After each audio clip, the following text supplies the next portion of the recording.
తెలంగాణ ప్రజల తరపున కేసీఆర్కి ఒకటి విజ్ఞప్తి చేస్తున్న అసెంబ్లీ సమావేశాలకు వచ్చి మాజీ సీఎం కేసీఆర్ తమ ప్రభుత్వానికి సలహాలు సూచనలు ఇవ్వాలన్నారు కోమటిరెడ్డి. గత అసెంబ్లీ సమావేశంలో కేసీఆర్ ఇలా వచ్చి అలా వెళ్ళిపోయారని, ఈసారైనా కేసీఆర్ అసెంబ్లీకి రావాలని కోరుకుంటున్నారు. తెలంగాణ కోసం ఆనాడు అధికార పార్టీలో ఉండి తాను సస్పెండ్ అయ్యానని, పక్క రాష్ట్రం ఏపీలో వైసీపీకి 11 సీట్లు వచ్చే వారికి ప్రతిపక్ష హోదా లేదు, తాము ప్రతిపక్ష హోదా ఇచ్చామన్నారు. కేసీఆర్ ఇచ్చే సలహాలు సూచనలు స్వీకరిస్తామన్నారు. తాము మంచి పనులు చేసినవి కేసీఆర్ చెబితే ఆయనకే గౌరవం పెరుగుతుంది అన్నారు. కేటీఆర్ మూసీపైన ప్రజెంటేషన్ ఇస్తే నవ్వు వస్తుందని, మూసీతోటి నల్గొండ ప్రజలు తీవ్ర ఇబ్బందులు పడుతున్నారన్నారు.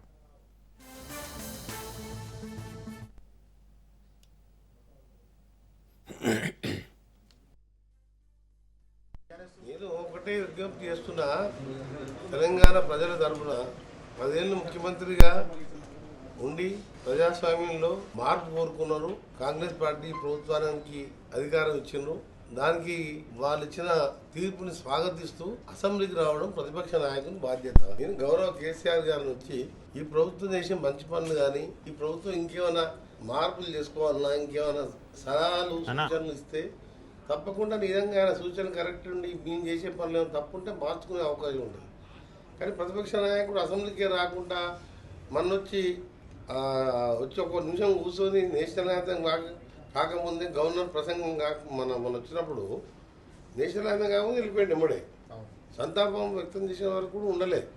నేషనల్ యాంథమ్ అయింది, ఆ తర్వాత చనిపోయిన సభ్యులకు సంతాపం వ్యక్తం కాకుండా నేను ఈసారి కేసీఆర్ ప్రత్యేకంగా నేను ఒక తెలంగాణ ఉద్యమకారునిగా నేను మన మంత్రి పదవి వదిలిపెట్టుకొని కొండా లక్ష్మణ్ బాబూజీ తర్వాత మళ్ళీ రెండవ వ్యక్తి 3 సంవత్సరాల పదవి కాలం ఉండి కూడా పిల్లలు చనిపోతుంటే మా పార్టీ మీద ఒత్తిడి తేవడాలే, మా నాయకురాలకు తెలియజేయాలంటే పోయి ఆమె దగ్గర కలిసి అక్కడున్న పెద్దలని సోనియా గాంధీ గారిని కలిసి మీరు అనౌన్స్ చేసిండ్రు, శ్రీకృష్ణ కంపెనీ ఆలస్యం చేస్తే పిల్లలు చనిపోతుండ్రు, ఒక మనిషి చనిపోతే ఈ భగవంతుడు కూడా వాపసు తీసుకురాలేడు, మీరు ఎట్లా ఇస్తా అంటున్నారా, తొందరగా వేగవంతం చేయని చెప్పి ఆ ఒత్తిడి తేవడానికి మా పార్లమెంట్ సభ్యులు సొంతంగా సస్పెండ్ అయ్యారు. పార్లమెంట్లో అధికార పార్టీ వాళ్ళు ఎప్పుడు సస్పెండ్ గారు. నాలాంటి వారు పదవే వదిలిపెట్టి నేను మళ్ళీ తీసుకోను, తెలంగాణ ఉచితంగా తీసుకుంటే పదవి నాకు అవసరం లేదని చెప్పి నేరుగా గవర్నర్కి ఇచ్చిన. జనరల్గా రాజీనామా అంటే జాతీయ పార్టీలలో